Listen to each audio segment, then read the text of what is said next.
மற்றும் ஒரு அண்மை செய்தி. ஆசிய விளையாட்டில் கபடியில் தங்கம் வென்ற கார்த்திகா முதலமைச்சர் மு.க.ஸ்டாலினுடன் சந்தித்திருக்கிறார். அது குறித்த ஒரு அண்மை செய்தியை பார்த்து வருகிறோம். மேலும் விவரங்களோடு இணைகிறார் செய்தியாளர் ரேவதி. வணக்கம் ரேவதி, விவரங்கள். வணக்கம்.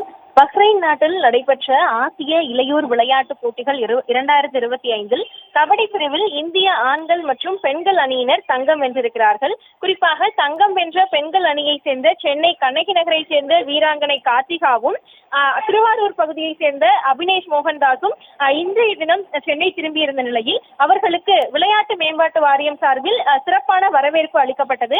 குறிப்பாக ஆண்கள் இறுதிப் போட்டியை பொறுத்தவரை இந்திய அணிக்கு 35-32 கணக்கில் ஈரானை வீழ்த்தியது. அதேபோல் பெண்கள் அணியும் ஈரானை 75-21 என்ற கணக்கில் வெற்றி பெற்றிருந்த நிலையில் இருவரும் இன்றைய தினம் சென்னை வந்தடைந்த நிலையில் தமிழக முதலமைச்சர் மு.க.ஸ்டாலின் மற்றும் துணை முதலமைச்சரும் விளையாட்டு மேம்பாட்டுத்துறை அமைச்சருமாக இருக்கக்கூடிய உதயநிதி ஸ்டாலின் உள்ளிட்டோரை நேரடியாக சந்தித்திருக்கிறார்கள்.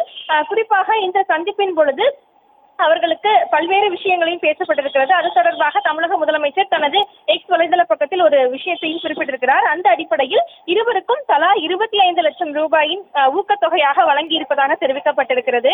அது மட்டுமின்றி கண்ணகி நகர் பகுதியில் என்ன மாதிரியான பிரச்சனைகள் இருந்தது, அது தீர்ந்திருக்கிறதா என்று கேட்டிருப்பதாகவும் தெரிவித்திருக்கக்கூடிய நிலையில் ஒட்டுமொத்தமாக இந்த இருவருக்கும் கபடி போட்டியில் வெற்றி பெற்றதை அடுத்து விளையாட்டு மேம்பாட்டுத்துறை சார்பிலும் சரி முதலமைச்சர் தரப்பிலும் சரி ஒட்டுமொத்தமாக இணைந்து தலா 25 லட்சம் ரூபாய் இருவருக்கும், அதாவது கார்த்திகா மற்றும் அபினேஷ் உள்ளிட்டோருக்கு தலா 25 லட்சம் ரூபாய் வழங்கியிருப்பதாக தெரிவிக்கப்பட்டிருக்கிறது.